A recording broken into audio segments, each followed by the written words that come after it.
Ok, donc voici la quatrième question, extrêmement classique aussi. On vous donne les points de la courbe d'étalonnage qui a été obtenue à partir des solutions phi, des solutions étalons. Et on nous demande de justifier que les points obtenus sont compatibles avec la loi de Beer-Lambert. Et ensuite, on va s'appuyer sur cette droite d'étalonnage pour trouver l'absorbance de la solution inconnue, qui ici est une solution de c'est 50 millilitres d'une solution qui a récupéré tous les ions nitriques qui étaient contenus dans une tranche de jambon. Et voilà. Alors, on commence par Q4. Question 4. Justifie que les points obtenus sont compatibles avec la loi de Beer-Lambert. On l'a fait 1000 fois, mais il ne faut négliger aucune étape. Eh ben, on commence par dire que les points qui représentent A en fonction de C sont alignés avec l'origine. Donc c'est ce qu'on va commencer à dire. Donc c'est parti. Alors, toujours un petit stylo noir avec la bonne épaisseur. C'est important. Donc Q4. Donc première chose. Ah, c'est bon. Alors, les points. Alors, comme ici, la courbe, on ne dit pas un numéro de document et tout, sinon il faudrait s'y référer. Donc, ah si, c'est le document 2. Ok, donc les points de la courbe, il faut être précis, hein. Les points de la courbe représentant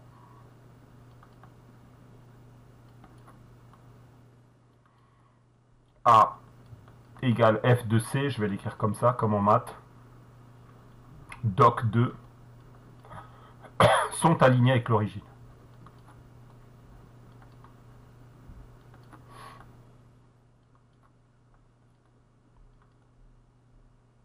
Voilà. À partir du moment où ça c'est vrai, vous pouvez donc dire qu'il y a une proportionnalité entre A et C.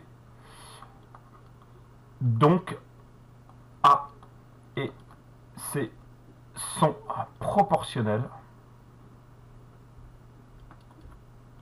Et ça, vous pouvez le dire que parce que les points sont alignés avec l'origine. S'ils n'étaient pas alignés avec l'origine, c'était juste aligné, il n'y aurait pas de proportionnalité. Parce qu'il y aurait une relation affine. Donc A et C sont proportionnels. À partir du moment où ils sont proportionnels, vous pouvez dire que A est égal à K fois C. Donc A est égal à K fois C, avec K qui est un réel. Voilà. Non nul, on va dire, hein. Donc on va mettre étoile. Donc la loi de Beer-Lambert est vérifiée. Parce que la loi de Beer-Lambert, elle dit que A égale K fois C. Donc la loi de Beer-Lambert est vérifiée. Voilà. Vous dites tout ça et c'est OK. Donc la question 5, c'est on va s'appuyer. Alors, il faut tracer la droite. Et donc ce que je vais faire, c'est que je vais prendre... je vais tracer une ligne. Alors, je vais être sûr qu'elle ait la bonne épaisseur. Voilà. Et je vais partir de l'origine. Et je vais tracer une droite. Voilà, j'ai tracé la meilleure droite qui passe par les points.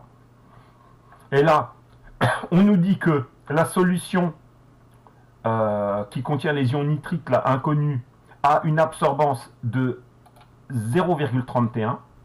Ce qui veut donc dire que 0,31 c'est une valeur qu'il faut placer sur l'axe des ordonnées et on fera un projeteur orthogonal pour récupérer en abscisse la concentration correspondante.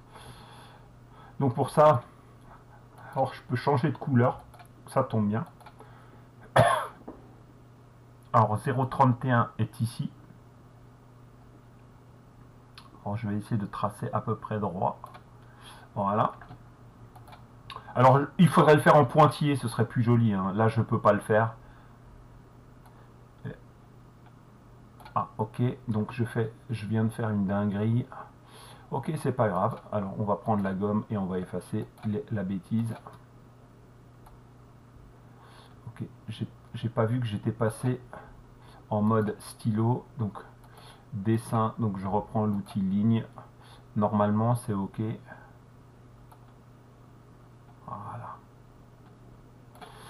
Et donc maintenant je peux prendre le stylo. Alors ce qui est sympa, C'est d'écrire que ici, du coup, elle est notée AJ.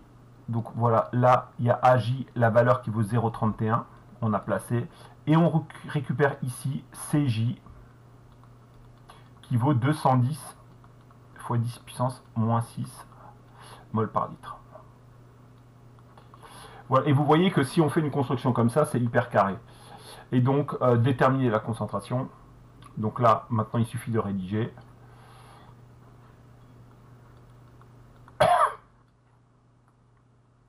Sachant que AJ égale 0,31, on obtient CJ par construction graphique,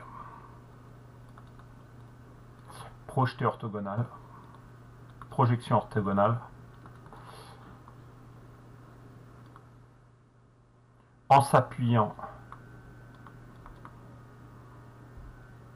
Là, je vous fais vraiment la rédaction masterclass hein, sur la droite d'étalonnage.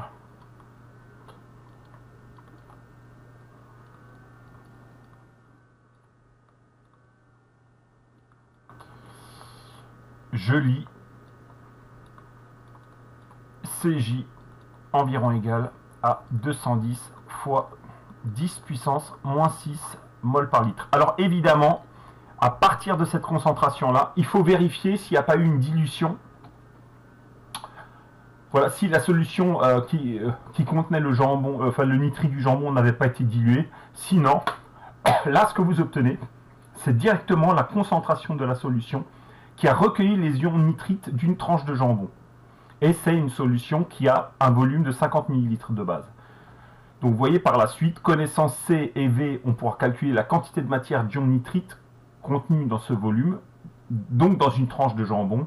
Et ensuite, en multipliant par la masse molaire, on aura la masse d'ion nitrite contenue dans une tranche de jambon. Et ça permettra de faire le problème. Voilà, à bientôt pour une prochaine. Ciao.